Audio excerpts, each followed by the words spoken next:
Part 2 ng Thailand Day dito sa Finland. Dito lang pala to ginanap sa Campi, so no need ka nang bumiyahe ng malayo. At yun na nga, sa damay-daming Thai food stalls guys, dito pa rin tayo napadpad sa Filipino food.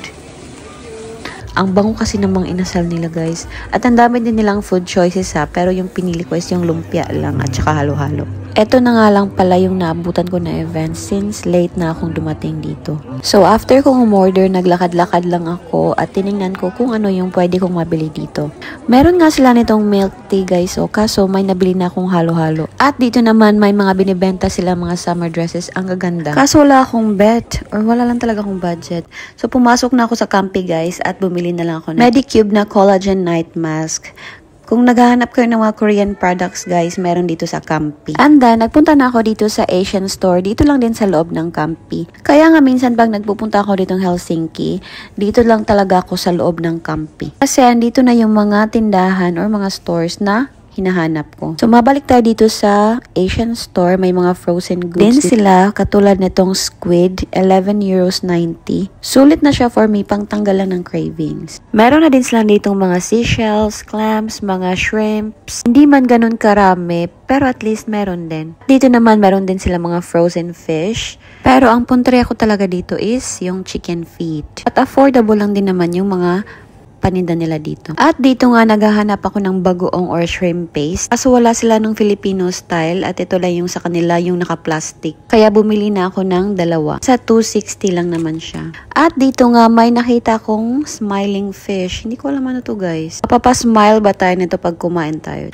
Pero may nakita akong Ligo sardines dito. So support local tayo guys. Pero pinag-isipan pa niya yan kung kukunin niya yung isang lata ng sardinas. Grabe siya. At dito naman banda may binibenta din silang mga frozen goods like gyoza.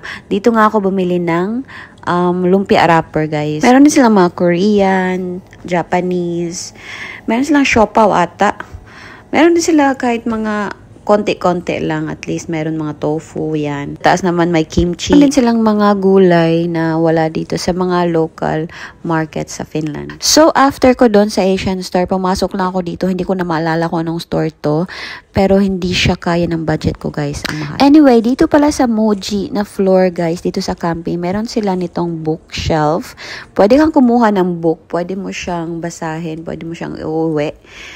Pero, maglalagay ka din ng book. Parang iba-barter mo baga yung book mo. Diba? Ang cute lang.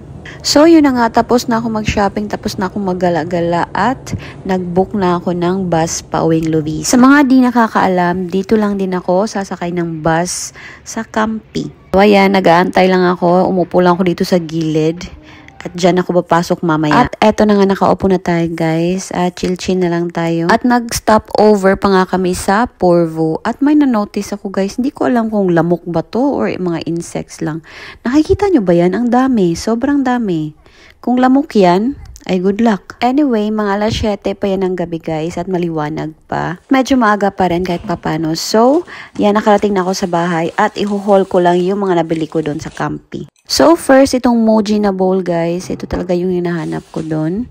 At hindi ko na maalala kung magkano yan. And then, ito naman sa Colson. Ba yun? Colson. Ito, mura lang din to guys. Nasa mga 4 euros or 5 euros. Naghahanap kasi ako ng glass na baonan. So, yan. Perfect. And then, next naman, itong Medicube nga na nabili ko sa Korean store. Ngayon ko lang na-realize, mahal pala to, 30 euros. Ang kuripot ko sa ibang bagay, pero pag ano talaga skincare, napapagastos talaga ako. So, next naman itong dalawang shrimp paste from Asian store. Tag 260 lang yan. So, next, itong betchin guys. Kailangan ko to at mas prefer ko talaga to kaysa sa Magic Sarap. So, bumili na ako ng malaki. Then, yung nag-iisang Ligo sardines. Ba't ba ang tipid ko sa Ligo? Nag-crave ako minsan sa sardinas. And then, lumpia wrapper. Minsan ginagamit ko siya pang turon guys.